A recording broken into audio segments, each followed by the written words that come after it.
नमस्कार दोस्तों, आज हम पढ़ने वाले हैं भाग एक। देखो मैं आपको रिकॉल करा देता हूं इससे पीछे हम क्या क्या पढ़ चुके हैं। सबसे पहले हमने थोड़ा सा इंट्रोडक्शन पढ़ा था सब्जेक्ट का, सब्जेक्ट को समझने की कोशिश की थी। उसके बाद हमने पढ़ा था कि भारत के संविधान का निर्माण कैसे हुआ है, भारत के संविधान का विकास कैसे हुआ होगा, मेकिंग ऑफ इंडियन कॉन्स्टिट्यूशन। और मेकिंग ऑफ इंडियन कॉन्स्टिट्यूशन का मतलब है कि संविधान सभा को पढ़ना है, क्योंकि भारत के संविधान का निर्माण संविधान सभा ने ही किया है। तो हम संविधान सभा को इतने दिन से पढ़ रहे थे। सबसे पहले हमने संविधान सभा की मांगे पढ़ी है। भाई सबसे पहले किसी न किसी चीज की डिमांड ही तो होती है। सबसे पहले संविधान सभा की मांग पढ़ी, डिमांड पढ़ी। उसके बाद हमने संविधान सभा का चुनाव करवाया, इलेक्शन करवाया। चुनाव करवाने के बाद बैठक और सत्र हमने करवाए हैं, सीटिंग एंड सेशंस करवाए हैं। उसके बाद समितियां हमने पढ़ी है, ठीक है, कमेटीज पढ़ी है। और उसके बाद हमने पिछली वाली क्लास में प्रस्तावना पढ़ी है कि भारत के संविधान की प्रस्तावना कैसे लिखी गई और उसका हमारे दैनिक जीवन में क्या उपयोग है, क्या यूज है। तो आज हम पढ़ने वाले हैं भाग एक, और भाग एक में है संघ एवं उसके राज्य क्षेत्र। और भाग एक के अंदर हम पढ़ेंगे 4 अनुच्छेद, अनुच्छेद 1, 2, 3, 4। देखो एक भाग होता है, भाग के अंदर क्या होते हैं, अनुच्छेद, और अनुच्छेदों के अंदर भी क्या होती है, अनुसूचियां होती है, ठीक है। तो पार्ट होते हैं, पार्ट के अंदर शेड्यूल्स होते हैं, ठीक है, और शेड्यूल्स के अंदर क्या होती है, पार्ट के अंदर आर्टिकल होते हैं और आर्ट के अंदर क्या होते हैं, शेड्यूल्स होते हैं, ठीक है। तो भाग एक, union and it's territories, article 1 to 4। सबसे पहले हम पढ़ते हैं अनुच्छेद 1 या आर्टिकल 1। देखो अनुच्छेद 1 में बड़ी सिंपल लाइन लिखी हुई है, India that is Bharat shall be the union of state. India जो कि भारत है राज्यों का संघ होगा। क्या मतलब है इस लाइन का? क्या यहां पर केवल भारत लिखने से काम नहीं चल सकता? क्या यहां पर केवल यह नहीं लिखा जा सकता था क्या कि भारत राज्यों का संघ होगा? इंडिया लिखने की क्या जरूरत है? तो देखो भाई सभी लोग, आप सभी को पता है कि आजाद होने से पहले 15 अगस्त 1947 से पहले हम अंग्रेजों के गुलाम हुआ करते थे, और अंग्रेज भारत का ऑफिशियल नाम क्या रख चुके थे, इंडिया। तो हमारी सारी की सारी कार्रवाई, हमारे बाहर जो संधियां होती थी, बाहर जो हमारे जो भी प्रावधान होते थे, सब में इंडिया नाम चलता था। अब हम आजाद हो गए और हमने कहा कि नहीं भाई, अब हम इंडिया नाम नहीं रखेंगे, अब हम भारत नाम रखेंगे, हमारा ओरिजिनल नाम रखेंगे। लेकिन विडंबना यही तो चीज की है कि पहले भारत किस नाम से फेमस हो चुका है, इंडिया के नाम से। भारत के सारे सरकारी काम पहले इंडिया के नाम से होते थे, भारत के नाम से नहीं होते थे। अब अगर हम आजाद हुए हैं तो अब हम अपना ओरिजिनल नाम अपनाएंगे, भारत। तो देखो अब हम लिखते तो वैसे ही है कि भारत रिपब्लिक ऑफ इंडिया या भारत गणराज्य। तो यहां पर ये लाइन लिखने का मतलब है कि इंडिया दैट इज भारत है, मतलब आज के टाइम पे पूरी दुनिया में कहीं पर भी इंडिया शब्द का यूज किया जाएगा ना, कोई भी इंसान या कोई भी आदमी इंडिया शब्द बोलेगा उसको भारत समझा जाएगा। यह है इस लाइन का मतलब, ठीक है। देखो पूरी दुनिया में विदेशी तो हमें इंडिया के नाम से जानते ना, हम लोग भारत के नाम से जानते हैं। तो पूरी दुनिया में कहीं पर भी अगर इंडिया शब्द का यूज किया जाएगा उसको समझा जाएगा, उसका मतलब है भारत के बारे में बात हो रही है, ठीक है। तो इसीलिए इस लाइन को लिखा गया India that is Bharat, India जो कि भारत ही है, इंडिया ही भारत है, भारत ही इंडिया है, ठीक है। राज्यों का संघ होगा, ठीक है। भारत का निर्माण कैसे हुआ है, राज्यों को मिला के भारत बना है। भारत एक राज्यों का संघ है, एक राज्यों का यूनियन है, यूनियन ऑफ स्टेट्स है। कई बार आपके एग्जाम में क्वेश्चन देखने को मिला है बच्चों, ठीक है। तो India that is Bharat shall be union of state, India जो कि भारत ही है। कोई भी इस दुनिया में इंडिया शब्द का यूज करेगा कहीं पर भी उसको भारत ही समझा जाएगा। तो अब अगर आपसे कोई पूछता है कि भाई इंडिया और भारत एक ही है, बताओ कैसे डिफाइन करोगे, कैसे बताओगे, तो उसको कह देना जाके अनुच्छेद 1 पढ़ ले, पता चल जाएगा तुझे कि इंडिया ही भारत है, भारत ही इंडिया है। हमने लिख रखा है, अनुच्छेद 1 में ही लिख दिया है हमने, ठीक है। दूसरी बात, इसके अंदर क्या शामिल है कि भारत में शामिल है। भारत बना कैसे है, भारत राज्यों का तो संघ है, लेकिन भारत में शामिल क्या क्या है, इंडिया है क्या चीज। तो इंडिया देखो 3 चीजों से मिलकर बना हुआ है, ठीक है। पहली चीज क्या है, राज्यों के राज्य क्षेत्र। इस वक्त भारत में 28 राज्य हैं, उन 28 राज्यों को आप मिला दोगे। उसके अलावा केंद्र शासित प्रदेशों के राज्य क्षेत्र, ठीक है। इस वक्त 8 केंद्र शासित प्रदेश आप सभी को पता है। कौन कौन से 8 केंद्र शासित प्रदेश, मैंने क्लास में ही पढ़ाया है। सबसे पहले ऊपर से स्टार्ट करो, ठीक है। यहां पर जम्मू कश्मीर लद्दाख 2 हो गए, फिर चंडीगढ़ और दिल्ली 4 हो गए, फिर दादर, दमन दीव, दादर नगर हवेली और पुडुचेरी 6 हो गए, और फिर लक्षद्वीप और अंडमान निकोबार 8 केंद्र शासित प्रदेश है वर्तमान में। तो 28 राज्यों को मिला दो, 8 केंद्र शासित प्रदेशों को मिला दो, तो भारत का निर्माण हो जाएगा। इसके अलावा ऐसे राज्य क्षेत्र जो भविष्य में अर्जित किए जाएंगे, ऐसे राज्य क्षेत्र, ऐसी टेरिटरीज जो इंडिया भविष्य में अर्जित करेगा। हो सकता है हम किसी राज्य को जीत जाए तो वो भी भारत का ही भाग होगा, हो सकता है कोई राज्य अपनी मर्जी से भारत में शामिल होना चाहे तो वो भी भारत का ही अंग होगा, भारत का ही हिस्सा होगा। तो कहने का मतलब यह है कि एक तो भारत की यहां पर कैसी डेफिनेशन है, देखो एक तो अनुच्छेद 12 में और एक अनुच्छेद 36 में, दो जगह भारत राज्य की राजनीतिक परिभाषा है, पॉलिटिकल डेफिनेशन है। अनुच्छेद 12 और अनुच्छेद 36 में मौलिक अधिकारों के टाइम पे और राज्य के नीति निर्देशक तत्वों के टाइम पे मैंने आपको पढ़ाया है कि यहां पर भारत राज्य की राजनीतिक परिभाषा है, पॉलिटिकल डेफिनेशन है। लेकिन अनुच्छेद 1 के अंदर, अनुच्छेद 1 के अंदर भारत की क्या है, भौगोलिक परिभाषा है, भारत की टेरिटोरियल डेफिनेशन है कि भारत का राज्य क्षेत्र है क्या, भारत के राज्य क्षेत्र में कौन कौन शामिल है। तो भारत के राज्य क्षेत्र में शामिल है 28 राज्यों के राज्य क्षेत्र, 8 केंद्र शासित प्रदेशों के राज्य क्षेत्र और ऐसे राज्य क्षेत्र जो भविष्य में अर्जित किए जाएंगे, ये लिखा हुआ है अनुच्छेद 1 के अंदर। अब देखो आपके एग्जाम में क्वेश्चन आता है कि भारत के संविधान में फेडरल शब्द का जिक्र कहां पर है, भारत के संविधान में फेडरल शब्द का जिक्र कहां है। तो देखो भारत के संविधान में फेडरल शब्द का जिक्र कहीं पर भी नहीं है। हमने फेडरल शब्द की बजाय बचते हुए किस शब्द का यूज किया है, यूनियन शब्द का यूज किया है। हमने भारत के संविधान में कहीं पर भी फेडरल शब्द का यूज नहीं किया है, हमने फेडरल शब्द की जगह यूनियन शब्द का यूज किया है, यूनियन शब्द का उपयोग किया है। ठीक है, अब देखो अब ये प्रश्न इंग्लिश में पूछा जाएगा ना तो आप सही आंसर दे दोगे कि फेडरल शब्द का जिक्र कहां है, कहीं पर भी नहीं है फेडरल शब्द का जिक्र। लेकिन अगर आपसे हिंदी में पूछेगा, अब फेडरल शब्द की हिंदी क्या बनती है, फेडरल शब्द की हिंदी बनती है बेटा संघ। तो आपसे हिंदी में पूछता है कि संघ शब्द का जिक्र कहां है, तो संघ शब्द का जिक्र ये रहा, भारत राज्य का संघ होगा। तो हिंदी में आप पढ़ोगे तो ये राइट आंसर हो जाएगा कि भाई संघ शब्द का तो उपयोग है, सब संघ शब्द का तो यूज है। अरे दिक्कत क्या है यहां पर, देखो फेडरल शब्द और यूनियन शब्द, फेडरल शब्द और यूनियन शब्द दोनों की हिंदी संघ होती है भाई, फेडरल शब्द और यूनियन शब्द दोनों की हिंदी ही संघ होती है। तो विडंबना यहीं पर है कि आपसे अगर इंग्लिश में पूछेगा कि फेडरल शब्द का जिक्र कहां है तो कहीं पर भी नहीं है, हमने फेडरल शब्द का यूज नहीं किया है, यूनियन शब्द का यूज किया है। लेकिन अगर आपसे हिंदी में पूछेगा कि संघ शब्द का उपयोग किया गया है, कहां पर किया गया है संविधान में, तो संघ शब्द का उपयोग तो आपको देखने को मिलेगा। तो प्रश्नों को आप क्या पढ़ो, इंग्लिश में भी पढ़ा करो, हिंदी में पढ़ने से ही नहीं होगा, इंग्लिश में भी पढ़ा करो। इंग्लिश के हिसाब से तो इसका आंसर हो जाएगा कहीं पर भी नहीं है, और हिंदी के हिसाब से इसका आंसर हो जाएगा भाई ये रहा अनुच्छेद 1 में है। ठीक है, तो ये है बेटा अनुच्छेद 1।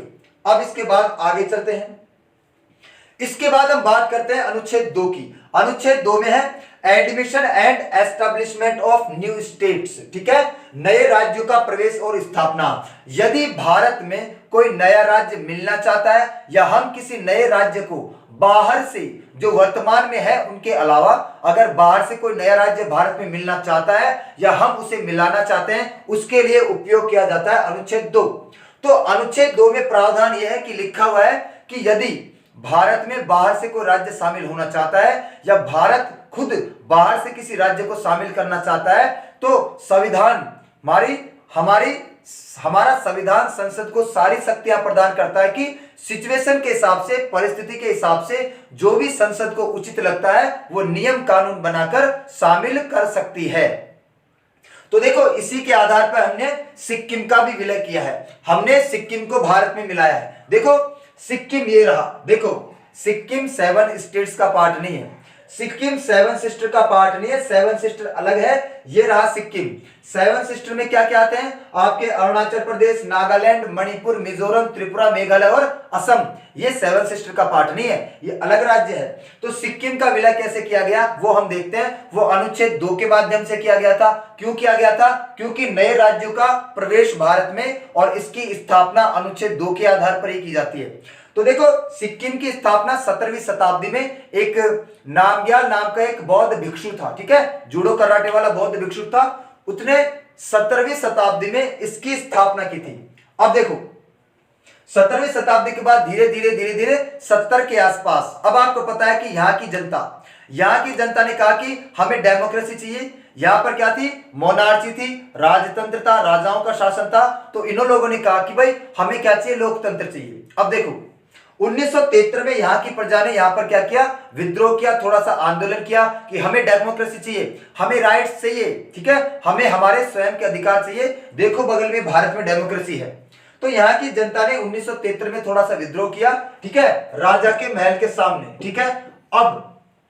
अब ये बात तो तय है कि इसको शामिल तो होना है। क्यों शामिल होना है, देखो बगल में चाइना है, इधर इंडिया है, दो बड़े देश है, इनके बीच में एक छोटा सा एरिया, कोई भी इसको कभी भी हड़प सकता है, तो इसको शामिल तो होना है। अब प्रश्न ये आता है कि शामिल होए किसमें, चाइना में होए या इंडिया में होए। अब चाइना तो नालायक है, इसकी हरकत तो खराब है, ये जानता है। अरे सिक्किम ने अपनी आंखों से देखा है कि चाइना ने 1949 में तिब्बत पे अटैक किया और तिब्बत में बौद्ध भिक्षुओं को मारा काटा और उनको भगा दिया और पूरे के पूरे तिब्बत पर कब्जा कर लिया। यही नहीं, चाइना ने 1962 में भारत पर भी अटैक किया। जब चाइना भारत जैसे इतने बड़े राज्य पर अटैक कर सकता है, तिब्बत को हड़प सकता है, तो सिक्किम किस खेत की मूली है भाई, सिक्किम को तो आराम से हड़प लेगा। तो देखो सिक्किम को शामिल तो होना है क्योंकि दो बड़े देश हैं, लेकिन अब उसको डिसाइड करना है कि वो चाइना में जाएगा या भारत में। तो चाइना में तो कतई नहीं जाएगा, ठीक है, तो उसको शामिल होना है भारत में। तो अब देखो 1973 में एक बात और हो चुकी है, एक ट्रिपलेट एग्रीमेंट भी हो चुका है और उस एग्रीमेंट में ये लिखा गया है कि जो सिक्किम की जनता है ना, वो चुन सकती है कि वो किस राज्य में शामिल होना चाहती है। ये एग्रीमेंट पहले हो चुका है भारत सरकार और सिक्किम के बीच में, ठीक है। अब असली काम स्टार्ट होता है 1974 में। देखो 1974 में 35वां संविधान संशोधन अधिनियम किया गया और 35वां संविधान संशोधन अधिनियम करके देखो ऐसी सिचुएशन पहली बार आई है। ऐसा तो इससे पहले कभी हुआ नहीं है कि बाहर से किसी राज्य को हमें शामिल करना है। तो मैंने आपको पहली लाइन में बताया कि अगर बाहर से किसी राज्य को शामिल करना है, चाहे वो खुद शामिल होना चाहता है या हम उसे शामिल करें, संसद के पास वो सारी शक्तियां प्राप्त है कि वो कोई भी परिस्थिति के हिसाब से नियम कानून बना सकती है, ठीक है। तो अब देखो 35वां संविधान संशोधन अधिनियम किया गया और उसके माध्यम से एक नया अनुच्छेद बनाया गया, अनुच्छेद 2A, अनुच्छेद 2A बनाया गया और सिक्किम को सहराज्य बनाया गया। मतलब सिक्किम को सहराज्य बनाने का मतलब है कि सिक्किम को भारत राज्य में प्रवेश दे दिया गया, सिक्किम के लिए भारत में आने के लिए रास्ता खोल दिया, ठीक है। तो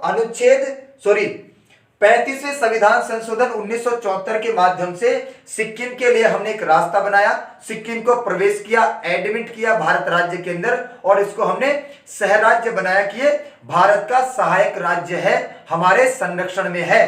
तो अनुच्छेद 2A के माध्यम से हमने सिक्किम को भारत में प्रवेश दे दिया, उसके लिए 2A नाम का एक रास्ता बना दिया, उसके लिए 2A नाम का एक एक्सप्रेस वे बना दिया कि भाई भारत में आजा, प्रवेश दे दिया हमने इसको। उसके बाद 36वां संविधान संशोधन 1975 किया गया और 36वां संविधान 1975 करने के पीछे रीजन है भाई।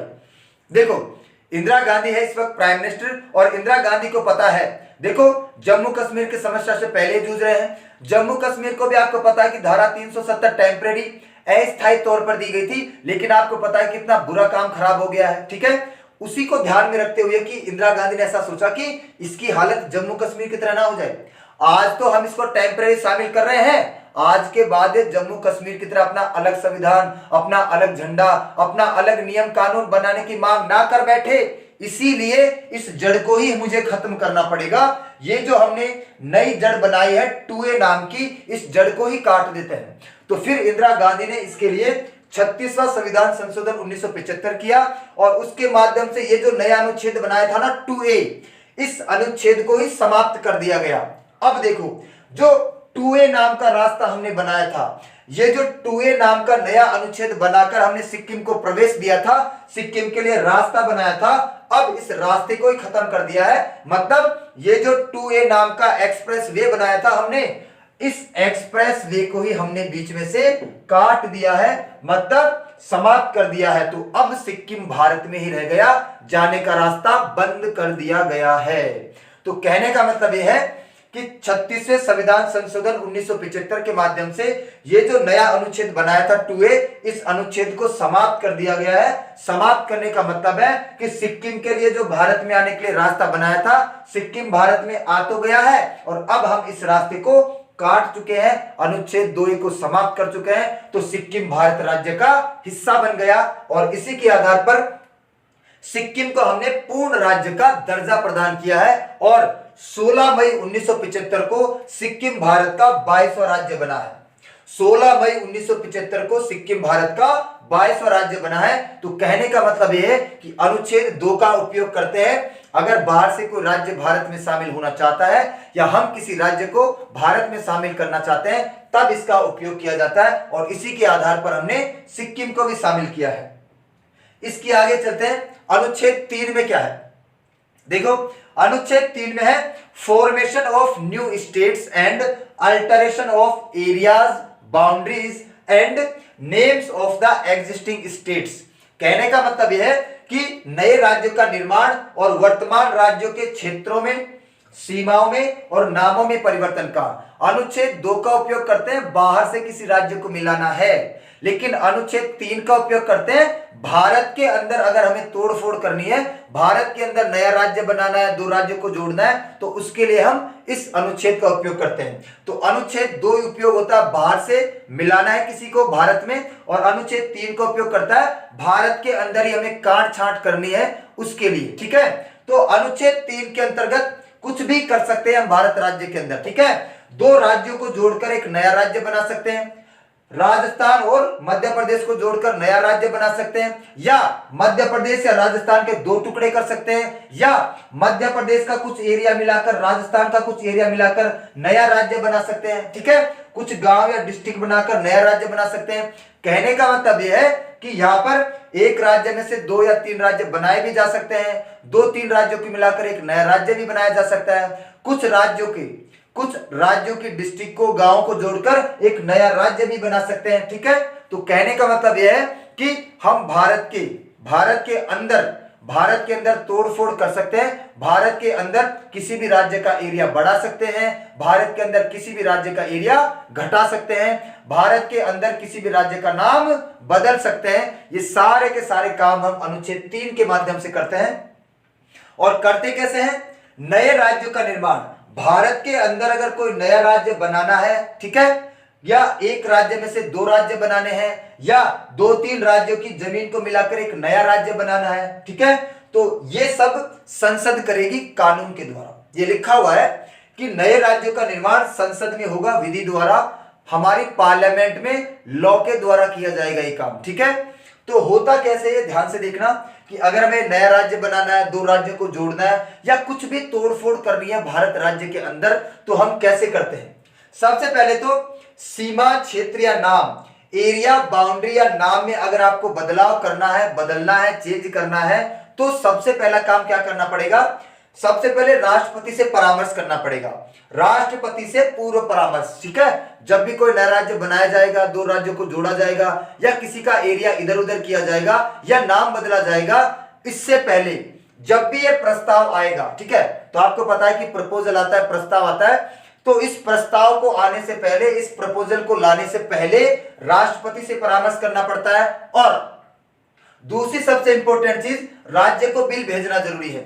ये जो प्रस्ताव या जो बिल आया है, ये उस राज्य को बताना तो जरूरी है ना भाई। केंद्र सरकार करेगी, लेकिन उस राज्य को बताना तो जरूरी है कि भाई तुम्हारे साथ कुछ करने जा रहे हैं, तुम्हारे साथ तोड़फोड़ करने जा रहे हैं, तुम्हारे 2-4 डिस्ट्रिक्ट को इधर उधर करने जा रहे हैं, इस राज्य में मिलाने वाले हैं, इस राज्य में मिलाने वाले हैं। तो कहने का मतलब है कि प्रस्ताव लाने से पहले आपको 2 काम करना है, राष्ट्रपति से पहले परामर्श करना है, कंसल्टेशन विद द प्रेसिडेंट, और राज्यों को बिल भेजना है। ठीक है, प्रायोर रिकमेंडेशन तो प्रेसिडेंट, पहला काम तो ये, और दूसरा काम इस बिल को आपको रेफर करना है, उस स्टेट को बताना जरूरी है कि आपके साथ कुछ करने वाले हैं।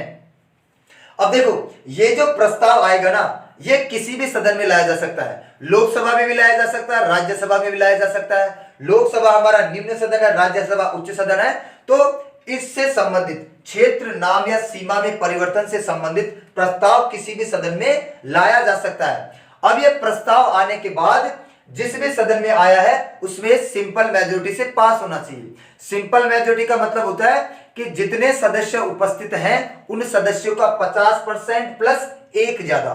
सिंपल मेजोरिटी या सामान्य बहुमत का मतलब होता है कि जितने सदस्य उपस्थित हैं, सारे के सारे नहीं, जितने भी उपस्थित हैं उनका 50% प्लस एक वोट ज्यादा चाहिए, इस बहुमत से पास करना पड़ेगा। फिर दूसरे सदन के अंदर उसको उसी बहुमत से पास करना पड़ेगा। मान लो कि यह प्रस्ताव लोकसभा में आया है तो लोकसभा में सामान्य बहुमत से पास करना पड़ेगा, 50% वोट प्लस एक ज्यादा। फिर यह राज्यसभा में जाएगा, राज्यसभा में भी इसको सामान्य बहुमत से पास करना पड़ेगा। राज्यसभा में जितने भी सदस्य उपस्थित हैं, सारे के सारे नहीं, सारे के सारे तो राज्यसभा में 245 है, जरूरी नहीं है, जितने भी है मान लो 150 है, 200 है, तो उनका 50% प्लस एक ज्यादा। तो दोनों सदनों में इसको क्या करना है, सामान्य बहुमत से पास करना है। उसके बाद राष्ट्रपति के पास ही जाएगा, राष्ट्रपति अपनी अनुमति देगा। राष्ट्रपति क्या करेगा, अपना अनुमति देगा या अपनी स्वीकृति प्रदान करेगा, सिग्नेचर करेगा, और उसके बाद ये कानून बन जाएगा, उसके बाद ये लॉ बन जाएगा। तो कहने का मतलब यह है कि क्षेत्र सीमा नाम में परिवर्तन करने के लिए जब भी प्रस्ताव लाओगे राष्ट्रपति से परामर्श करना जरूरी है और उस राज्य को बताना जरूरी है जिसके साथ आप ये करने वाले हैं उल्टा सीधा कांड। और ये प्रस्ताव किसी भी सदन में लाया जा सकता है। और मान लो कि ये प्रस्ताव लोकसभा में आया है तो पहले लोकसभा में पास होगा, फिर राज्यसभा में जाएगा, फिर राष्ट्रपति के पास जाएगा। हो सकता है ये प्रस्ताव राज्यसभा में आया है तो पहले राज्यसभा में सामान्य बहुमत से पास होगा, फिर लोकसभा में सामान्य बहुमत से पास होगा, और फिर राष्ट्रपति अपनी अनुमति देगा, तब जाके कानून बन जाएगा। और यहां पर कुछ बच्चे प्रश्न करते हैं कि सर ये बिल हम राज्य को बताएंगे, राज्यों को रेफर करेंगे, हो सकता है राज्य ना माने। अरे राज्य के मानने से कुछ भी नहीं होगा, अगर केंद्र सरकार चाहती है तो वो करेगी ही। आपको पता है कि तेलंगाना राज्य बना था 2014 में, 2 जून 2014 को तेलंगाना भारत का 29वां राज्य बना था। तो यहां पर आंध्र प्रदेश की विधानसभा ने मना कर दिया था कि हम नहीं तोड़ना चाहते अपने राज्य को, फिर भी केंद्र सरकार ने तोड़ दिया था क्योंकि बहुत सालों से इसकी डिमांड उठ रही थी कि तेलंगाना को अलग राज्य बनाओ। ठीक है, तो राज्य मना भी कर दे तो संसद के पास से शक्ति है कि वो तोड़ सकती है राज्य को। ठीक है, इसके बाद अनुच्छेद 4 बहुत ही इंपॉर्टेंट है, वैसे इंपॉर्टेंट तो सारे हैं भाई। ठीक है, अनुच्छेद 4 में क्या है, अनुच्छेद 2 और अनुच्छेद 3 के परिणाम स्वरूप अनुसूची 1 तथा 4 में परिवर्तन। जो भी अनुच्छेद 2 या 3 में परिवर्तन आएगा उसके अनुसार 1 और 4 में परिवर्तन करना पड़ेगा। तो सबसे पहले देखो भाई, अनुसूची 1 में क्या है, देखो अनुच्छेद 1 के अंदर तो भारत की परिभाषा है, भारत की भौगोलिक परिभाषा है, भारत की टेरिटोरियल डेफिनेशन है। लेकिन भारत की टेरिटरी में है क्या, ये नाम कहां लिखे हुए हैं, ये नाम लिखे हुए हैं अनुसूची 1 में कि भारत में 28 राज्य हैं, इनके नाम अनुसूची 1 में है। भारत में 8 केंद्र शासित प्रदेश हैं, इनके नाम अनुसूची 1 में दर्ज है। ठीक है, तो अनुसूची 1 में क्या है भाई, राज्यों तथा केंद्र शासित प्रदेशों का नाम और उनके क्षेत्रों का वर्णन है। Names and the areas of the states and union territories are under अनुसूची 1। ठीक है, मतलब शेड्यूल 1 में लिखा हुआ है कि सारे के सारे राज्य या सारे के सारे केंद्र शासित प्रदेश है, उनका नाम यहां लिखा हुआ है। और अनुसूची 4 में क्या है, राज्यसभा की सीटों का बंटवारा, allotment of Rajya Sabha seats, Rajya Sabha की सीटों का बंटवारा अनुसूची 4 में है। तो अब देखना, अनुच्छेद 2 और अनुच्छेद 3, अनुच्छेद 2 में है बाहर से किसी राज्य को मिलाएंगे, और अनुसूची 3 में है हमारे भारत राज्य के अंदर अगर हम कुछ तोड़फोड़ करना चाहते हैं, सीमाओं में क्षेत्रों में कुछ परिवर्तन करना चाहते हैं, राज्यों के अंदर नाम बदलना चाहते हैं, तो इन दोनों के परिणाम स्वरूप, इन दोनों के आधार पर भारत राज्य में जो भी परिवर्तन हुआ है, इन दोनों के आधार पर भारत राज्य में जो भी परिवर्तन हुआ है वो परिवर्तन आपको यहां दिखाने पड़ेंगे अनुसूची 1 में और 4 में। जो भी अनुच्छेद 2 और 3 के अंतर्गत इसके परिणाम स्वरूप, इसके कॉन्सिक्वेंशियल जो भी चेंजेस आए हैं, वो दोनों के दोनों चेंजेस आपको अनुसूची 1 और 4 में दिखाने पड़ेंगे। बस सीटों का बंटवारा तो यहां पर है, नाम भी यहां पर है। ठीक है, तो जैसे मान लो कि यहां पर 28 राज्यों का नाम है, हम बाहर से, जैसे मान लो एग्जांपल के तौर पर कि सिक्किम से पहले भारत में 21 राज्य थे, सिक्किम को मिलाया गया होगा, तो सिक्किम से पहले यहाँ पर 21 राज्यों का नाम दर्ज होगा, सिक्किम से पहले यहाँ पर 21 राज्यों का नाम लिखा गया होगा, और सिक्किम को जब हमने शामिल किया तो यहाँ पर 22 नंबर डालकर सिक्किम लिखा गया होगा। तो अनुच्छेद 2 के अंतर्गत जो परिणाम स्वरूप परिवर्तन आया है वो हमने यहाँ दिखाया है। वैसे ही यहाँ पर सारे के सारे राज्यों के नाम लिखे हुए हैं और उनको कितनी कितनी राज्यसभा की सीटें दी गई है यहाँ पर दिखाया गया होगा। तो सिक्किम का फिर नाम ऐड किया गया होगा और सिक्किम को कितनी राज्यसभा की सीट देंगे यहाँ पर दिखाया गया होगा। ठीक है, अभी अभी लेटेस्ट एग्जांपल देख लो, जम्मू कश्मीर पहले राज्य था, तो जम्मू कश्मीर का नाम पहले राज्यों की साइड में लिखा गया होगा। ठीक है, और अब जब जम्मू कश्मीर को हमने केंद्र शासित प्रदेश बना दिया है तो जम्मू कश्मीर का नाम राज्यों से काटकर केंद्र शासित प्रदेशों की लिस्ट में लिखा गया होगा। तो यहां पर चेंज किया कि नहीं हमने? अनुच्छेद 3 के आधार पर जब हमने हमारे जम्मू कश्मीर को राज्य से केंद्र शासित प्रदेश बनाया है तो जो भी परिवर्तन हुआ है वो हमने दिखाया कि नहीं? अनुसूची 1 में बिल्कुल दिखाया। वैसा ही यहां पर है। ठीक है, अगर किसी भी राज्य की राज्यसभा की सीटों को आप बदलोगे तो वो राज्यसभा की सीटों का यहां पर आपको दिखाओगे कि हाँ साहब हमने बदल दिया है। जैसे एग्जांपल के तौर पर पहले आंध्र प्रदेश एक ही राज्य था, तो आंध्र प्रदेश राज्य के नाम के आगे यहां पर 17 सीट लिख रखी होगी, और अब जब 2014 में आंध्र प्रदेश से 2 राज्य बन गए तो फिर तेलंगाना अलग लिखा गया होगा, आंध्र प्रदेश अलग लिखा गया होगा। आंध्र प्रदेश को 11 सीट दी गई होगी और तेलंगाना को 9 सीट दी गई होगी। तो कहने का मतलब है कि आप जब भी अनुच्छेद 2 और अनुच्छेद 3 में परिवर्तन करोगे और उसके परिणाम स्वरूप भारत राज्य में जो भी परिवर्तन आएगा उस परिवर्तन को आपको अनुसूची 1 और 4 में दिखाना पड़ेगा। यह है कहने का मतलब। और दूसरा सबसे इंपॉर्टेंट चीज क्या है? दूसरी सबसे इंपॉर्टेंट चीज क्या है भाई? दूसरी इंपॉर्टेंट चीज है कि अनुच्छेद 368 का यहां पर कोई उपयोग नहीं है। अनुच्छेद 368 का उपयोग हम क्यों करते हैं? हम अनुच्छेद 368 का उपयोग करते हैं संविधान का संशोधन करने के लिए। संविधान का संशोधन करने के लिए अनुच्छेद 368 का उपयोग करते हैं। ठीक है, कॉन्स्टिट्यूशनल अमेंडमेंट के लिए हम अनुच्छेद 368 का प्रयोग करते हैं। लेकिन यहां पर साफ साफ लिख दिया गया कि भाई अनुच्छेद 2 और 3 के परिणाम स्वरूप जो भी अनुसूची 1 और 4 के अंदर शेड्यूल 1 और शेड्यूल 4 के अंदर आप चेंज करोगे ना, उसको संविधान का संशोधन नहीं माना जाएगा।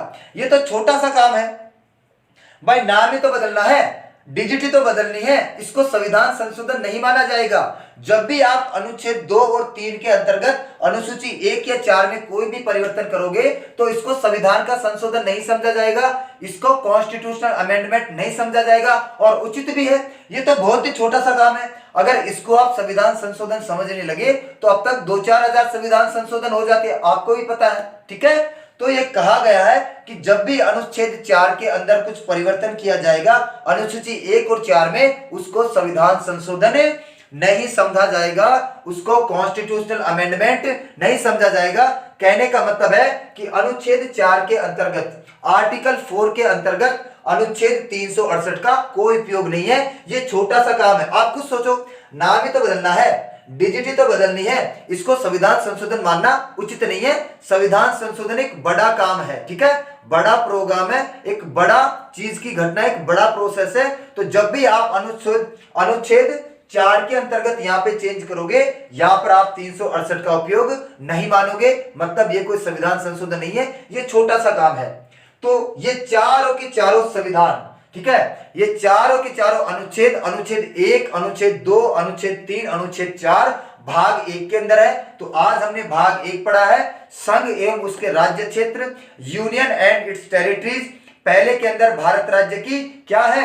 भौगोलिक परिभाषा है, भारत राज्य की टेरिटोरियल डेफिनेशन है। ठीक है, और भारत राज्य किन किन चीजों से मिलकर बना है यह भी अनुच्छेद 1 में लिखा हुआ है। 2 के अंदर लिखा हुआ है बाहर से किसी राज्य को भारत में प्रवेश देना है तो 2 का सहारा लेते हैं।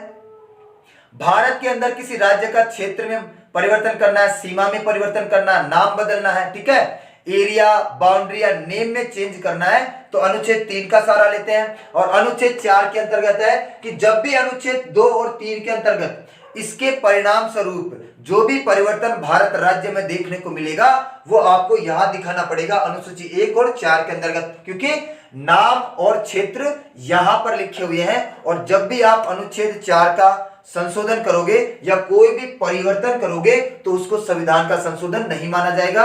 ये बहुत ही छोटा सा काम है, ठीक है, ये इतना बड़ा काम नहीं कि इसको संविधान संशोधन माना जाए। तो कहने का मतलब ये है कि अनुच्छेद 368 का यहाँ पर कोई भी उपयोग नहीं है। तो आज के लिए इतना ही करते हैं, मिलते हैं नेक्स्ट क्लास में, तब तक के लिए सभी को धन्यवाद।